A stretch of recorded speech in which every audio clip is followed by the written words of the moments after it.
الحمد للہ نحمده ونستعینه ونستغفره ونؤمن به ونتوکل علیہ ونعوذ باللہ من شرور انفسنا ومن سیئات اعمالنا من يهده الله فلا مضل له ومن يضلل فلا هادي له اشهد ان لا اله الا الله وحده لا شريك له واشهد ان محمدا عبده ورسوله قال الله تبارك وتعالى في كلامه المجيد وفرقانه الحميد اعوذ بالله من الشيطان الرجيم بسم الله الرحمن الرحيم يا ايها الذين امنوا كونوا قوامين لله شهداء بالقسط ولا يجرمنكم شنآن قوم على ألا تعدلوا اعدلوا هو أقرب للتقوى واتقوا الله إن الله خبير بما تعملون قال رسول الله صلى الله عليه وآله وسلم من عان على خصومة بظلم أو يعين على ظلم لم يزل في سخط الله حتى يصنعوا رب اشرح لي صدري ويسر لي امري واحلل عقدة من لساني يفقهوا قولي صدق الله العظيم۔ حضرات گرامی، آج آپ سے گفتگو کرنے کے لیے قرآن پاک بلکہ تمام انبیاء علیہ الصلاۃ والسلام کی زندگی اور ان کی بعثت کی دعوت کا سب سے اہم موضوع آپ کے سامنے پیش کر رہا ہوں، اور قرآن پاک نے بڑے واضح انداز میں اس موضوع کو رسول اللہ صلی اللہ علیہ وآلہ وسلم کی بعثت ہی نہیں بلکہ اس سے پہلے تمام انبیاء کی بعثت کی وجہ تک بتایا ہے۔ سورہ الحدید کی آیت ہے لَقَدْ أَرْسَلْنَا رُسُلَنَا بِالْبَيِّنَاتِ وَأَنزَلْنَا مَعَهُمُ الْكِتَابَ وَالْمِيزَانَ لِيَقُومَ النَّاسُ بِالْقِسْطِ۔ ہم نے تمام رسولوں کو نشانیاں دے کر بھیجا اور ان نشانیوں کے ساتھ ساتھ انہیں کتاب بھی دی۔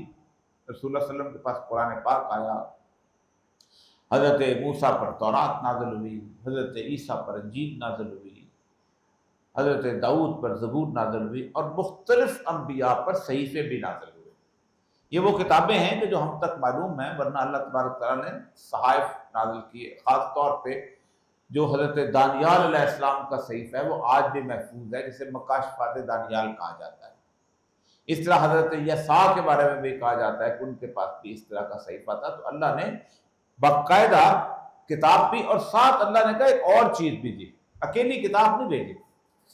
والمیزان، عدل کی ہم نے جسے کہتے ہیں میزان کہتے ہیں، ترازو کہتے ہیں۔ یہ نہیں ترازو کہ جسے آپ دنیا میں استعمال کرتے ہیں، جس میں آپ نے آٹا تول لیا، یہ تول لیا، یہ ایسے نہیں۔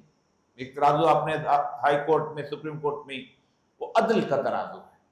تو اس کائنات میں ہر چیز اللہ نے عدل کے اوپر قائم کی۔ کس لیے؟ لِيَقُومَ النَّاسَ بِالْقِسْطِ، انسانوں کے درمیان عدل کو قائم کریں۔ اسی لیے جو قرآن پاک کی آیت میں نے آپ کے سامنے سورہ مائدہ کی تلاوت کی ہے، اللہ فرماتے ہیں یا ایھا الذین آمنوا کونوا قوامین للشہداء بالقسط، تم اللہ کی خاطر حق پر قائم ہو جاؤ اور راستی اور انصاف کے ساتھ گواہی دینے والے بن جاؤ۔ اور آگے جو شرط رکھی ہے وہ یہ نہیں رکھی کہ تم کسی سے محبت کرتے ہو تو انصاف کرو، تم کسی کی برادری کے ساتھ تعلق رکھتے ہو تو انصاف ہو۔ یہ کوئی بڑی بات نہیں ہے۔ میں ایک عدالت کی کرسی پہ بیٹھا ہوں، یا میں ایک قبیلے کا سربراہ ہوں، یا میں ایک پنچایت کو میرے اپنے جاٹ برادری سے، گجر برادری سے، سید برادری سے کسی کا فیصلہ آ جاتا ہے تو میں اس کے اوپر انصاف کرتا ہوں۔ ایک دلی میری رغبت ہوتی ہے۔ اللہ کہتا ہے نہیں، یہ اس کو نہیں مانتا ہوں میں، تمہاری ایک نیچرل انکلینیشن تھی کہ تم کر رہے تھے۔ وَلَا يَجْرِمَنَّكُمْ شَنَآنُ قَوْمٍ، کسی قوم کی دشمنی کیا اللہ تعالیٰ تمہیں انصاف سے نہ روکے۔ ٹیسٹ کہاں ہے؟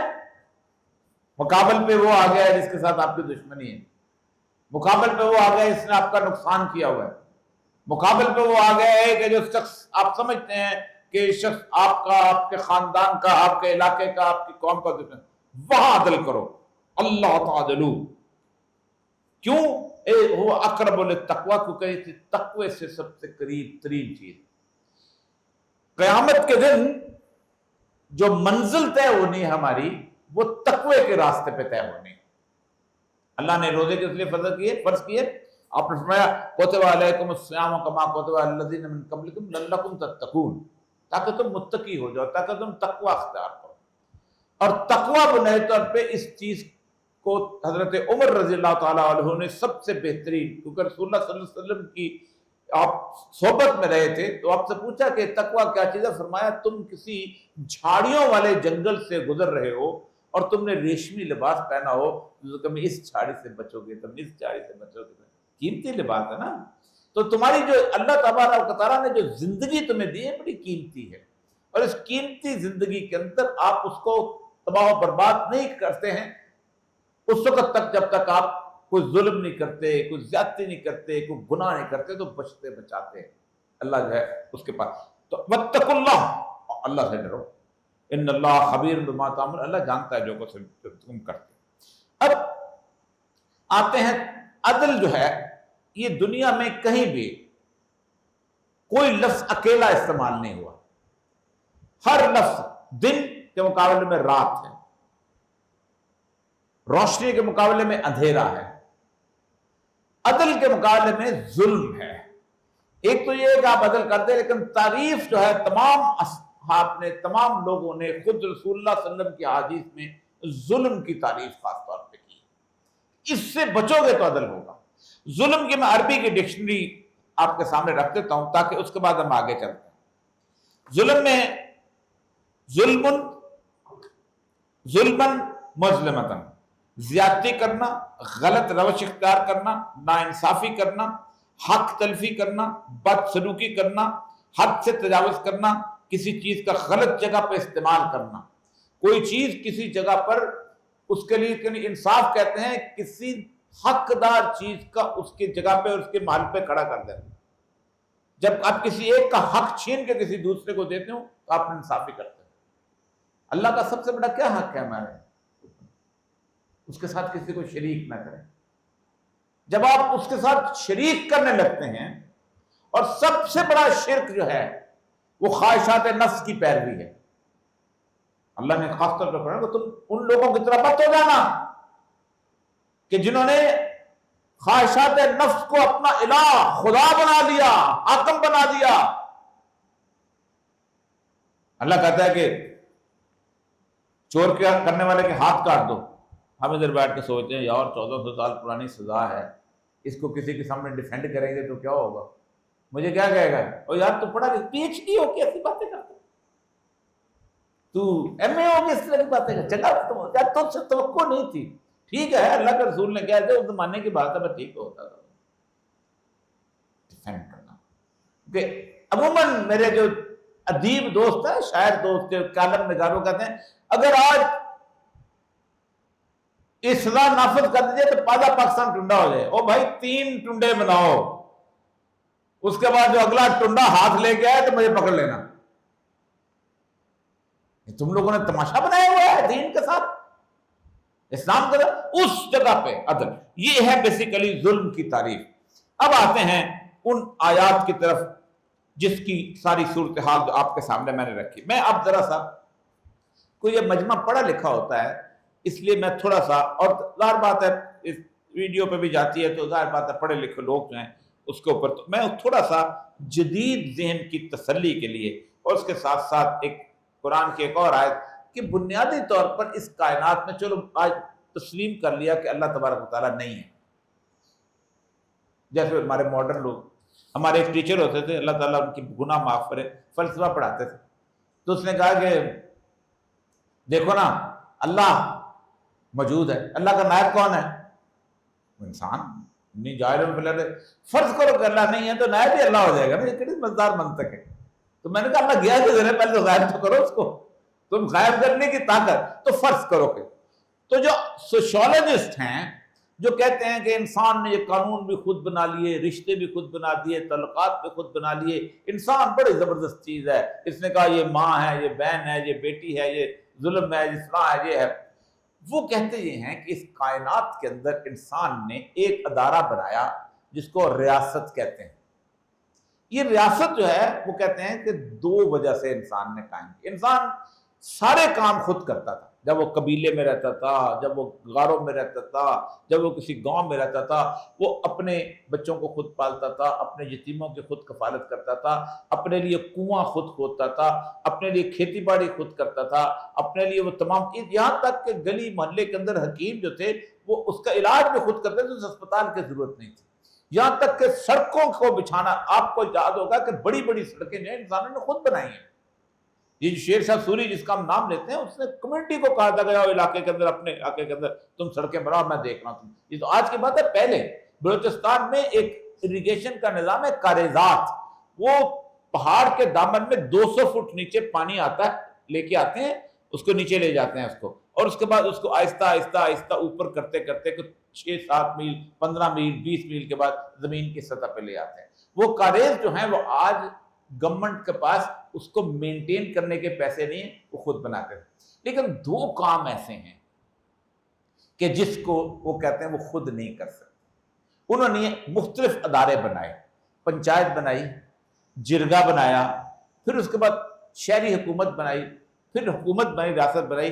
ایک یہ تھا کہ وہ انصاف خود نہیں کر سکتے تھے، ظاہر بات ہے انہیں انصاف کے لیے ایک ادارہ چاہیے تھا، اور دوسرا یہ تھا کہ وہ کسی بھی طور پر امن عامہ کا تحفظ نہیں کر سکتے تھے، ان کے لیے ایک ایسا ادارہ چاہیے تھا جو ان کی چوکیداری کرے، جو ان کو جانوروں سے بچائے، جو ان کو باہر سے حملاوروں سے بچائے۔ تو ان دو چیزوں کے لیے ریاست کا وجود آیا ہے۔ قرآن بھی یہی کہتا ہے کہ دیکھو ایک کام کے لیے تمہیں بھیج رہا ہوں اس کائنات کے اندر، لا یجرمنکم شنآن، تمہیں کسی مخالف کی دشمنی جو ہے انصاف سے محروم نہ کر دے۔ اس کے اوپر جو امن کی بات ہے اس کے بارے میں اللہ کی قرآن پاک کی سورہ نحل کی آیت ہے، اللہ فرماتے ہیں وَضَرَبَ اللَّهُ مَثَلًا قَرْيَةً كَانَتْ آمِنَةً مُطْمَئِنَّةً يَأْتِيهَا رِزْقُهَا رَغَدًا مِنْ كُلِّ مَكَانٍ۔ اللہ کوئی اور نہیں، اللہ مثال دے رہا ہے، اور اللہ کی مثال جو ہے وہ ایسے نہیں اٹکل پچو پہ نہیں ہوتی، اس کو دلیل کے ساتھ ہوتی ہے۔ یہ تاریخ طبری بیان نہیں کر رہا، یہ تاریخ جو ہے ٹائم بھی بیان نہیں کر رہا، یہ تاریخ جو ہے کوئی ابن خلدون نہیں، اللہ بیان کر رہا ہے۔ اللہ کہتا ہے وَضَرَبَ اللَّهُ مَثَلًا قَرْيَةً، میں تمہیں ایک مثال دیتا ہوں ایک بستی کی، قریتن آمنتن مطمئنتن، وہاں امن تھا، اطمینان والا۔ آئی جی صاحب کا ڈنڈے والا امن نہیں تھا، پولیس کو دیکھ کر چپ ہو جانے والا امن نہیں تھا، 2000 لوگوں کی جہاں بستی کے اوپر زبردست قسم کی خوف طاری کر کے امن نہیں تھا، آمنتن مطمئنتن، امن تھا اطمینان والا۔ پولیٹیکل سائنس کا اصول ہے کہ جس معاشرے کو دیکھنا ہو کہ وہاں امن ہے، وہاں سکون ہے، وہاں اطمینان ہے، وہاں ریاست انویزیبل ہو جاتی ہے۔ پولیس کا سپاہی چوراہے پہ کھڑا ہوا نظر نہیں آتا، تھانہ نظر نہیں آتا، گشت نظر نہیں آتا، وہ لوگ آمنتن مطمئنتن۔ پھر اللہ کہتا ہے اور یاتیہا رزقہا رغدا من کل مکان، میں دنیا میں ہر طرف سے اس بستی کے لوگوں کے لیے وہ رزق آ رہا تھا۔ اللہ نے رزق کو تقسیم کیا ہوا ہے۔ اگر چاول جو گجرانوالہ میں پیدا ہوتے ہیں صرف گجرانوالہ میں پیدا ہونا شروع ہو جاتے، یا اگر گندم جو اس علاقے میں پیدا ہوتی ہے یہ اگر باقی جگہ میں پھیر دی جاتی تو اس کو فرق محسوس نہیں ہوتا۔ اس لیے اللہ نے رزق کے لیے علاقے جگہ منتخب کر دیے تاکہ ایک دوسرے کو رزق میسر آتا رہے، اور ہر بندہ جو ہے وہ تقسیم کی صورت۔ فَكَفَرَتْ بِأَنْعَمِ اللَّهِ، انہوں نے ہماری نعمتوں کا انکار کرنا شروع کر دیا۔ فَذَاقَ اللَّهُ لِبَاسَ الْجُوعِ وَالْخَوْفِ وَمَا كَانُوا يَكْسِبُونَ، ہم نے ان کو دو چیزوں کا لباس پہنا دیا۔ لباس کہتے ہیں پاؤں کے ناخن سے لے کے سر کے بالوں تک۔ کس چیز کا لباس؟ جوع والخوف، خوف کا اور بھوک کا۔ ادھر بھی گن مین چل رہا ہے، پیچھے بھی گن مین چل رہا ہے، سائڈ پہ بھی چل رہا ہے، اندر سے دل دھڑکتا ہے کہیں سے دھماکہ نہ ہو جائے۔ پہرے لگے ہوئے ہیں، میں اس GR1 میں رہا کرتا تھا، اس وقت جب میں رہا کرتا تھا کوئی کسی قسم کی کوئی صورتحال نہیں تھی، یہ دور سے مال روڈ سے چلتے ہوئے لوگ اس کو دیکھا کرتے تھے. پھر اس کے بعد باہر زبردست قسم کی شاندار قسم کے گن مین کھڑے ہوئے، پھر جو اندر بڑے بڑے لوگ تھے، جو جج تھے، جو چیف جسٹس تھے، جو انہوں نے اپنے گھر کے سامنے بھی کھڑے کر. خوف کا عالم یہ ہوتا ہے کہ میں نے بڑے بڑے وزیروں کو دیکھا ہے اپنے کمرے کے اندر، بیڈ روم کے اندر بھی ایک گن مین کو سلا دیا. ہم نے خوف کا اور بھوک کا لباس، اللہ 2 گھنٹے جناتا ہے اس کو قریش کو، ایلاف قریش ایلافہم رحلۃ الشتاء والصیف فلیعبدوا رب ھذا البیت، اس گھر کے رب کی عبادت کرو. کیوں؟ اطعمہم من جوع، اس نے تمہیں بھوک میں کھانا دیا، وآمنہم من خوف، اور خوف ہے. تو یہ ایک تو بنیادی طور پر ظلم جو ہے وہ اس چیز کا امن، اس کی وابستگی کس کے ساتھ ہے؟ انصاف کے ساتھ. اب انصاف جو ہے وہ 6-7 مختلف قسم کے اقسام ہیں، وقت تھوڑا ہوتا ہے اس لیے میں سناتا رہتا ہوں. سب سے پہلا ہے قانونی عدل. اب قانون بنانے کا جس کو ذمہ دیتے ہیں، جو اس کو نافذ کرتا ہے قانون کو، اس کے بارے میں عدل ہونا چاہیے. اگر آپ نہیں کرتے تو آپ اس کے مجرم. ان اللہ یامرکم ان تؤدوا الامانات الی اہلھا، اے لوگو اپنی امانتیں اہل لوگوں کو دو. اور سب سے بڑی امانت قرآن کیا کہتا ہے؟ رائے ہے، جس کو آپ آج کل ووٹ کہتے ہو. جس نے برادری کی بنیاد پر، جس نے پارٹی کی بنیاد پر، جس نے مسلک کی بنیاد پر کسی نااہل آدمی کو ووٹ دیا، قیامت کے دن اللہ اس کا گربان پکڑے. ان تؤدوا الامانات الی اہلھا، ایسے نہیں کہ جب حضرت عمر رضی اللہ تعالیٰ عنہ نے اپنی شہادت کا جب ان کو ہو گیا تھا یقین کہ اب جا رہے ہیں، ان کو جب دودھ میں نبیذ پلا کے پلائی گئی تو رحمت بہنے لگی، 6 لوگوں کی کمیٹی بنائی تھی. حضرت علی، حضرت عثمان، سعد بن ابی وقاص، عبد الرحمن بن عوف، اور اس کے بعد ایک اور تھے حضرت عبداللہ بن عمر. کہا تھا یہ ٹھیک ہے بہت تہجد گزار آدمی ہے لیکن اس کو نہیں بنانا. اور آپ سوچیں کہ باقی سارے لوگ جو تھے وہ بہت دستبردار ہو گئے. یہ ہے دین، ذمہ داری سے لوگ بھاگتے تھے. رسول اللہ نے فرمایا جس کو کوئی ذمہ داری دی گئی اس کو کند چھری سے ذبح کر دیا گیا. بھاگتے تھے کہ ہم نہیں بنتے، ہم نہیں بنتے، حضرت عبد الرحمن بن عوف ہم نہیں بنتے. حضرت علی اور حضرت عثمان رہ گئے. مدینے کی گلیوں میں گھومے ہیں عبد الرحمن بن عوف، بتاؤ کون بہتر ہے، کس کو ہم دیں. اور یاد رکھو ان کو قسمیں دیتے تھے، دیکھو ان تؤدوا الامانات الی اہلھا، امانت اہلداروں کو ایک ایک ووٹ جو آپ دیتے ہیں اس کی بھی قیامت کے دن پوچھ پرچیز ہوگی. اس قرآن کیا ہے؟ وَإِذَا حَكَمْتُمْ بَيْنَ النَّاسِ أَن تَحْكُمُوا بِالْعَدْلِ، اور جو اس میں سے امانت سے بن جائے، حاکم بن جائے، تو اسے چاہیے کہ فیصلہ عدل کے ساتھ کرے. پہلا عدل کہ قانون سازی کے وقت اگر آپ نے عدل نہیں کیا تو اس کی بنیاد ختم ہو گئی. دوسرا عدالتی امور، عدل. وَلْيَكْتُبْ بَيْنَكُمْ كَاتِبٌ بِالْعَدْلِ، جب کوئی لکھنے لگے کاتب تو عدل کے ساتھ گئے. وَإِنْ حَكَمْتُمْ فَحْكُمْ بَيْنَهُمْ بِالْقِسْطِ إِنَّ اللَّهَ يُحِبُّ الْمُقْسِطِينَ، اور جو بھی شخص عدل کرنے لگے تو اس کے درمیان انصاف سے فیصلہ کرنا چاہیے. ان اللہ، یہ جو ہمارے مولوی صاحب آخر میں آیت پڑھتے ہیں، ان اللہ یامر بالعدل والاحسان وایتاء ذی القربى وینہی عن الفحشاء والمنکر والبغی. اللہ حکم تمہیں دیتا ہے کن چیزوں کا؟ نمبر 1 کہ تم عدل کرو، اور پھر احسان کرو. احسان کیا ہوتا ہے؟ احسان وہ ہوتا ہے کہ آپ کسی چیز کو اس کا حق سے زیادہ عطا کریں. وَبِالْوَالِدَيْنِ احسانا، والدین کے ساتھ احسان سے پیش آؤ. یہ نہیں کہو کہ میرے والد نے یا میری ماں نے مجھے اس طرح رکھا تھا تو میں بھی اس کو ایسے ہی رکھوں گا. احسان کو حکم دیتا ہے. پھر اس کے بعد جو اگلا عدل ہے وہ یہ ہے کہ آپ اپنی ذات کے ساتھ بھی عدل کرو. یہ بہت بڑا عدل ہے. اپنی ذات کے ساتھ عدل ہے کہ اپنی ذات کو جہنم کا ایندھن مت بناؤ.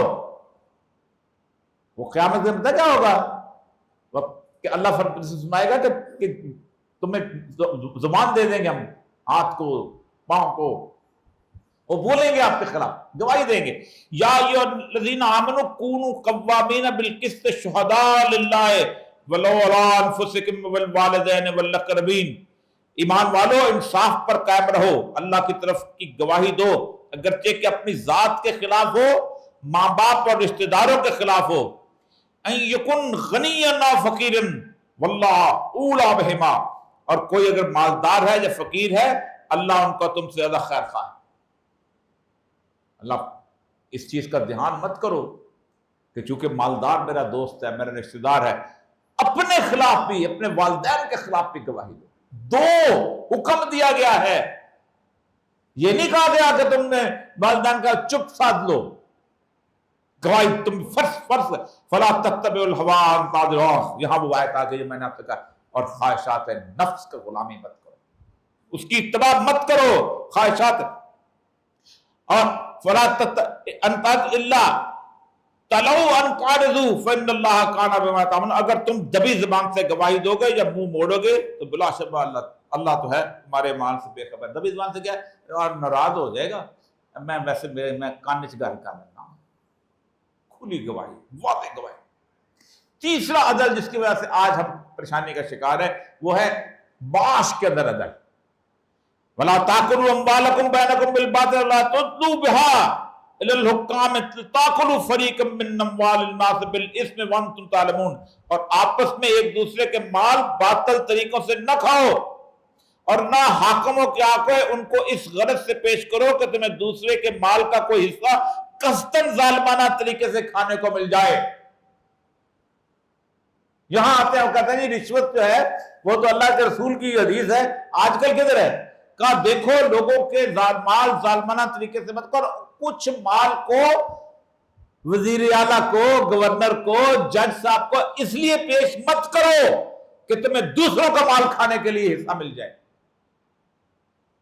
واضح. اسی لیے کہا راشی والمرتشی کلاہم بالنار. راشی اور مشتی دونوں، دینے والا بھی جہنم میں اور لینے والا بھی جہنم میں. یہ ہے معاش کا عدل. تبھی یہاں تک اگر کبھی معاشی عدل کی صورتحال میں آپ چاہیں تو آپ حیران ہو جائیں گے. قرآن پاک کی ایک آیت ہے، اس کے اندر اللہ تعالیٰ فرماتا ہے کہ جو لوگ جن کو ہم نے زیادہ دے دیا وہ اپنے زیر دستوں کو دے کیوں نہیں دیتے؟ وَهُمْ فِيهِ سَوَاءٌ. وہ تمہارے برابر آ کے کھڑے ہو جائے. میں اگر 2 روٹی کھاتا ہوں، ایک بیڈ روم میں رہتا ہوں، میری ضرورت یہ ہے ایک چلو اچھی والی گاڑی خریدتا ہوں، اور میرے پاس اگر 5 بیڈ روم کا گھر آ گیا ہے، میرے پاس اگر وافر، تو اللہ کہتا ہے میں نے دوسروں کا رزق تمہیں دے دیا ہے، تمہیں تقسیم کا مالک بنا دیا ہے. تم دو. لیس البر ان تولوا وجوہکم قبل المشرق والمغرب. نہیں ہو تم نیکی کے قابل اس وقت، تم نیک بن نہیں سکتے خواہ تم مشرق کی طرف دیکھو یا مغرب کی طرف دیکھو. کیسے تانے سے اللہ بات فرما رہے ہیں. ولکن البر من آمن باللہ. ہاں دیکھو نیکی کیا ہے، اللہ کو ایمان لاؤ، رسولوں پہ ایمان لاؤ، کتابوں پہ. اور جب تم ایمان لے آؤ تو پہلا کام کیا کرو؟ آت المال علی حبہ. اس مال کو خرچ کرو جسے تم پیار کرتے ہو، جو تم نے بنا کے رکھا ہوا ہے کہ میں نے گھر ذرا ڈیفنس کی بجائے اب کینٹ کے اندر آ جانا ہے، یا میں نے دبئی میں بھی ایک پلاٹ لے لینا ہے، یا میں نے جوتا بدلنا ہے، یا میں نے زبردست قسم کی جو شاندار قسم کی گاڑی لینی ہے. اس مال کو خرچ کرو. زکوٰۃ نہیں ہے، زکوٰۃ اس آیت کے اندر آگے آتی ہے.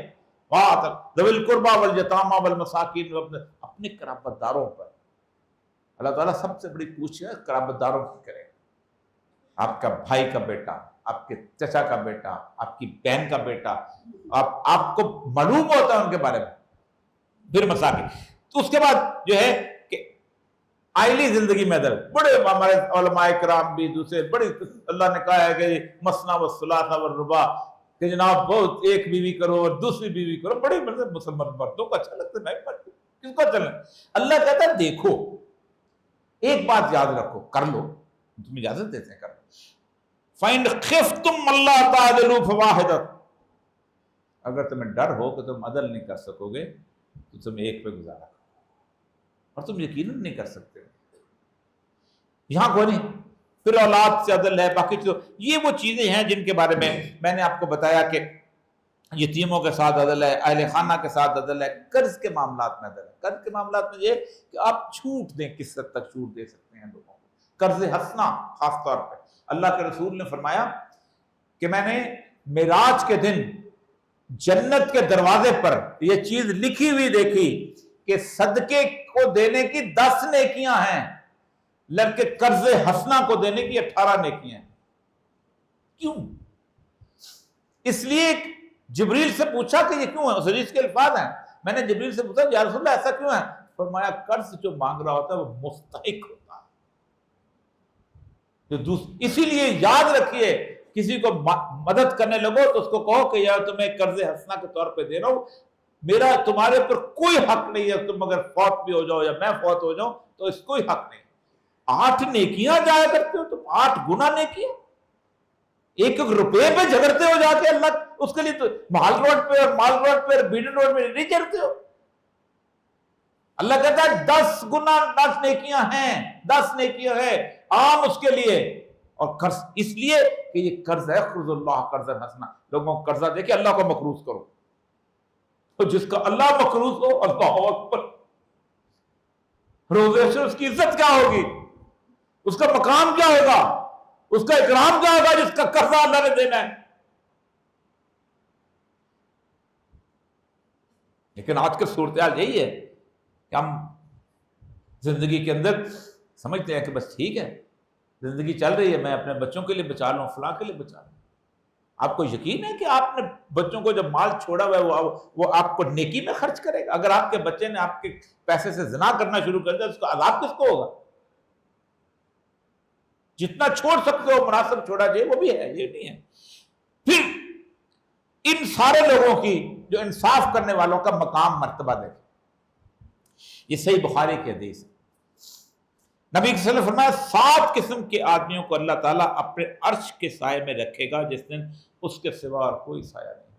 بڑا مقام، بڑا تکلیف سے مقام ہے، اللہ تعالیٰ اس سے ہمیں آسانی سے گزارے قیامت کو، کوئی سایہ نہیں ہوگا۔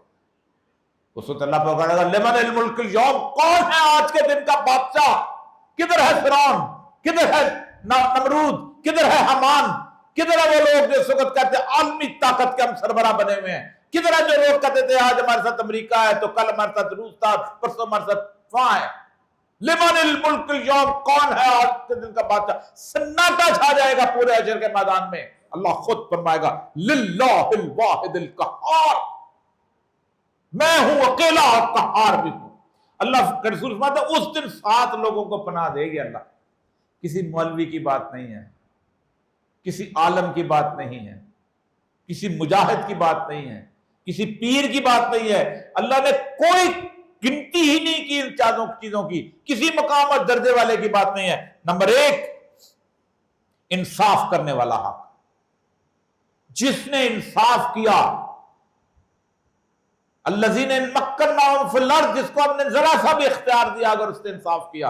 انصاف یہ نہیں ہوتا کہ آپ نے جا کے ہائی کورٹ کے چیف جسٹس نے انصاف کرنا ہے، آپ کو جو تھوڑی بہت طاقت دی جاتی ہے، آپ جب گھر کے سربراہ بنتے ہیں انصاف کر رہے ہوتے ہیں۔ کیا انصاف کیا آپ نے بیوی کے بارے میں، کیا انصاف کیا آپ نے بچوں کے بارے میں؟ آپ جب ایک دفتر میں بیٹھے ہوتے ہیں آپ کو طاقت طے کی ہوتی ہے، کس طرح کا انصاف؟ جس نے انصاف کرنا، وہ نوجوان جو اللہ کی عبادت میں جوان ہوا اور جس کا شخص کا دل مسجد میں لگا رہا، وہ ایسے شخص جو اللہ کے لیے محبت کرے اور اللہ کے لیے نفرت کرے۔ اللہ کے لیے محبت کرنا آسان ہے، اللہ کے لیے نفرت کرنا بہت مشکل ہے۔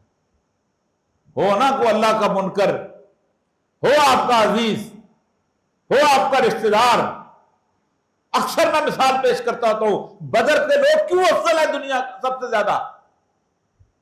اس لیے کہ بدر کے اندر مقابلے پہ رشتہ دار آ گئے تھے، سگے بھائی، حمزہ بن عبد المطلب اس طرف، عباس بن عبد المطلب دوسری طرف، سگا بھائی، عقیل ابن ابی طالب ایک طرف، علی ابن ابی طالب دوسری طرف۔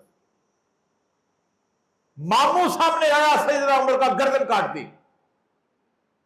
عبیدہ ابن جراح ایک سر کاٹ کے لے کے آ رہے تھے، رسول اللہ نے پوچھا عبیدہ، اب ابو عبیدہ کس کا سر ہے؟ یا رسول اللہ میرا باپ تھا سامنے آ کے میں نے سر کاٹ دیا۔ یہ ہے عدل کی وہ مقام۔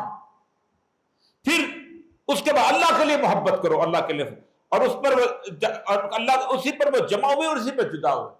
اللہ سے نفرت، اللہ کے محکم کی نفرت، میں بار بار وہ حدیث سنایا کرتا ہوں کہ رسول اکرم صلی اللہ علیہ وسلم نے فرمایا اللہ نے بھیجا جبریل علیہ السلام کو، جو فلاں فلاں بستیوں پہ عذاب نازل کر دو.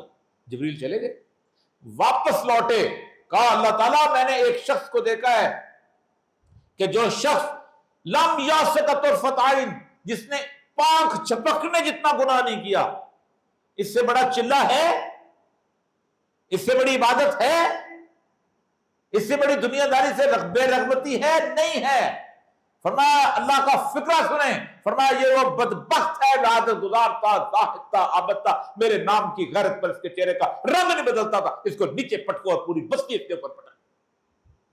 اگر تم لوگوں کا چہرے کا رنگ اللہ کی غیرت پر نہیں بدلتا تو قیامت میں اللہ بتا میں تمہیں پناہ نہیں دوں گا. تو اللہ کے لیے غیرت رکھو، اللہ کا احکام توڑنے والے سے نفرت رکھو. دوستی کرنا سب کے ساتھ ہے، فلاں ولی آدمی اچھا لگتا ہے، چہرہ اچھا لگتا ہے.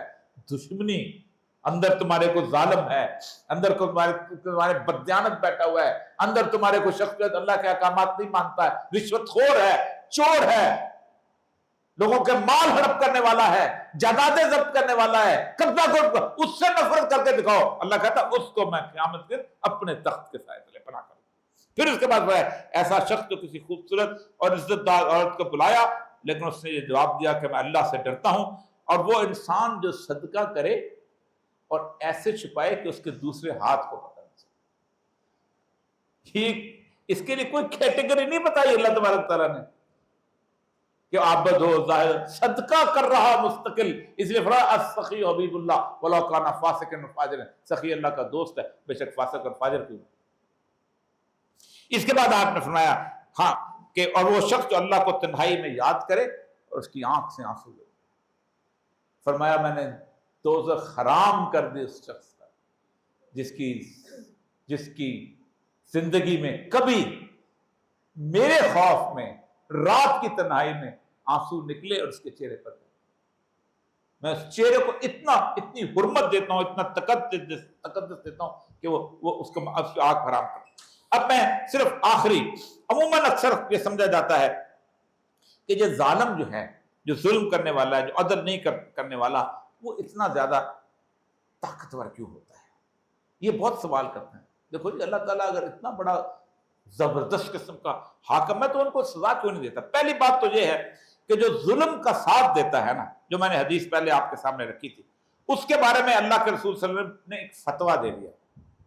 من مشی مع ظالما لجکوہ وہو یعلم انہ ظالم، جو شخص کسی ظالم کا ساتھ دے گا اس وقت جب اس کو علم ہو جائے کہ یہ ظالم ہے. اگر آپ کو پتہ چل جائے نا یہ شخص ظالم ہے، یہ بے انصاف ہے، یہ لوگوں پر ظلم کرتا ہے، یہ انصاف نہیں کرتا، اس نے پیسے لے کے غلط فیصلے کیے ہیں، یہ لوگوں کو قتل کرتا ہے، اللہ کا رسول کہتا فقط خرج من الاسلام. اللہ نے کفر کی بات نہیں کی، وہ کافر نہیں کہا، کافر اللہ کا رسول کہتا ہے وہ اسلام سے نکل گیا. امام ابو حنیفہ کا فتویٰ نہیں ہے، امام یوسف کا، امام مالک کا، امام احمد بن حنبل کا فتویٰ نہیں ہے، رسول اللہ صلی اللہ علیہ وسلم کا فتویٰ ہے. جس نے یہ جانتے ہوئے کہ شخص ظالم ہے اس کی مدد کی. او یار میں چلنا تیرے نال، قبضہ ہی کرنا ہے نا، کوئی گل نہیں، کر لیں گے. مائی بیچارے نے کل مر جانا، بیوہ ہے، یہ ہوتا ہے نا. اس کے کون ہے پیچھے آ جاننے والا؟ کون ہے ہمارے سامنے آئے گا؟ آؤ میرے ساتھ چلتا ہوں، چل میرے تیرے ساتھ، تو بھائی ہے، تو میرے ساتھ زندگی میں گزارے کی. پھر اس کے بعد جو سب سے بڑی اہم بات کہ جس وقت آپ سمجھتے ہیں کہ ظالم جو ہے وہ اس کائنات کے اندر اس کو دراز اللہ کی سورہ الانعام کی آیت ہے کہ پھر جب وہ ان چیزوں کو بھولے رہے جن کی ان کے فلما نسوا ما ذکروا بہ فتحنا علیہم ابواب کل شیء، جب وہ بھول گئے نا اللہ ہے، ظلم کرو، عدل تباہ کر دو، نظام عدل تباہ کر دو، سب کچھ، اللہ کہتا ہے میں ان پر چیزوں کے، نعمتوں کے دروازے کھول دیتا ہوں، جاؤ یہ بھی لے لو، یہ طاقت بھی لے لو، یہ قوت بھی لے لو، یہ طرح بھی، تو سمجھنے لگ جاتے ہیں کہ مکمل طور پہ اب ہم طاقتور ترین لوگ. قرآن ہے کہ جب تم دیکھو کہ کسی ظالم شخص کے اوپر، کسی عدل کے دروازے پہ بیٹھے ہوئے شخص کے اوپر اچانک زبردست قسم کی فراوانی آ گئی ہے، پیسے کی، قوت کی، طاقت کی. اللہ تعالیٰ نے کہا حتی اذا فرحوا بما، اور یہاں تک کہ جب ان چیزوں کو ملتی وہ خوب اترا گیا. اوتوا وخذناہم بغتۃ فاذا ہم مبلسون، اور پھر ہم اس کو دفتن پکڑتے ہیں تو بالکل مایوس ہو کے رہ جاتے، آنکھیں پھٹی کی پھٹی رہ جاتی.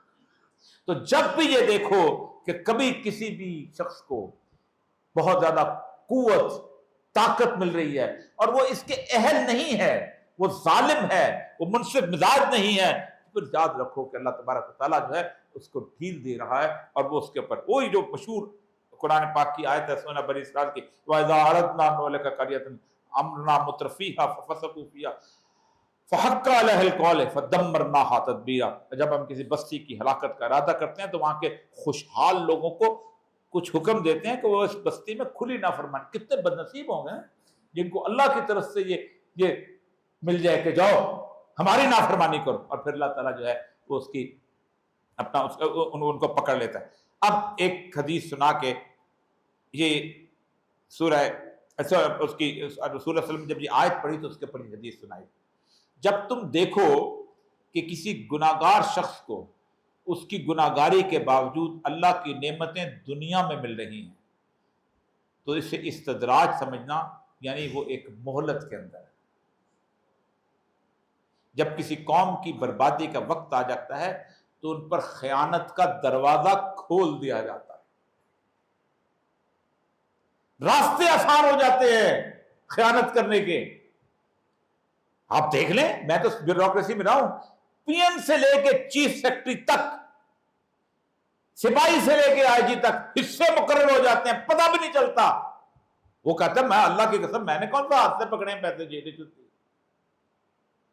ایکشن صاحب کا اتنا. یعنی آپ سوچیں کہ آپ ایکسیپٹنس جب کرتے ہیں ٹینڈر کی تو اس کے 5% لیتے ہیں، پھر اس کے بعد جب اس کا درمیان میں انسپیکشن ہوتا ہے پھر 5% لیتے ہیں، جب فائنل ایم ڈی بنتے ہیں تو پھر 10% لیتے ہیں. راستے جب تم دیکھو کہ خیانت کا دروازہ کھل جائے یہاں تک کہ وہ ان دی گئی چیزوں پر اترانے لگتے ہیں. ہمیں کون پکڑتا ہے؟ جس کی چاہے زمین قبضہ کر لیں، جس کی چاہے جائیداد ختم کر لیں، جس کا چاہے رزق روک لیں، جس کو چاہے ہم ظلم کر کے بند کر دیں، جس کو چاہے ہم انصاف کریں یا نہ کریں، اس کے بعد تو پھر وہ سب کا نا امید ہو جاتے ہیں، پھر ظالموں کی باغ دوڑ کاٹ دی جاتی. دنیا میں صرف ایک چیز ہے جو بار بار ارسلنا رسلنا بالبینات وما هم الکتاب والمیزان لیقوم الناس بالقسط. یاد رکھو عدل ایسی چیز ہے جو دنیا سے رخصت کر دی جائے تو اس دنیا کا نظام تباہ و برباد ہو جائے.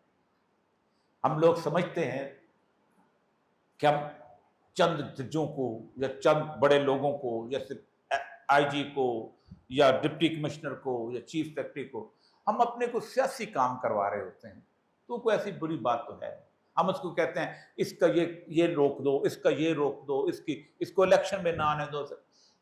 ہوتا کیا ہے جب اس سے کوئی ایسا ناجائز کام کرواتے ہیں جو سیاسی مفاد والا ہوتا ہے، میں ان کے درمیان رہا ہوں، تو پھر وہ جج، پھر وہ ڈپٹی کمشنر، پھر وہ کمشنر، پھر وہ آئی جی، وہ کہتا ہے میرے پیٹ نے کیا قصور کیا ہے کہ میں اس طرح ظلم کروں.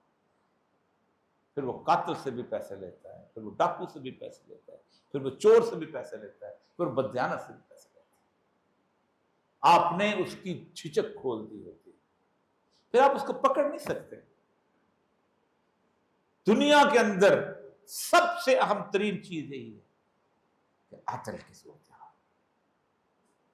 سیدنا علی کی، سیدنا عمر کی مثالیں تو دیتے ہو کہ وہ عدالت کے اندر وہاں جا کے خود پیش ہو گئے تھے. پاکستان کے اندر آپ کسی کو پیش کر سکتے ہیں؟ استثناء ہے،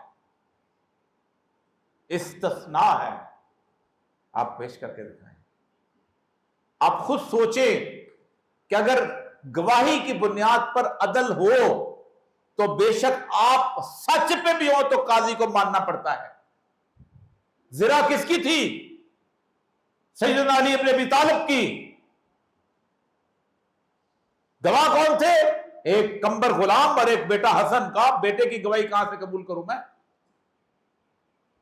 کمبر قرآن کی گواہی کہاں سے قبول؟ زنا کس کی؟ علی ابن ابی طالب کی.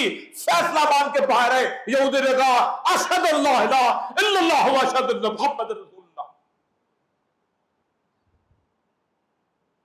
تم عدل کر کے دیکھو اس ملک کے اندر امن ہوتا ہے کہ نہیں؟ اس ملک کے اندر سکون ہوتا ہے کہ نہیں؟ اس ملک کے اندر اطمینان ہوتا ہے کہ نہیں؟ یقوم الناس بالقسط وآخر دعوانا الحمد للہ.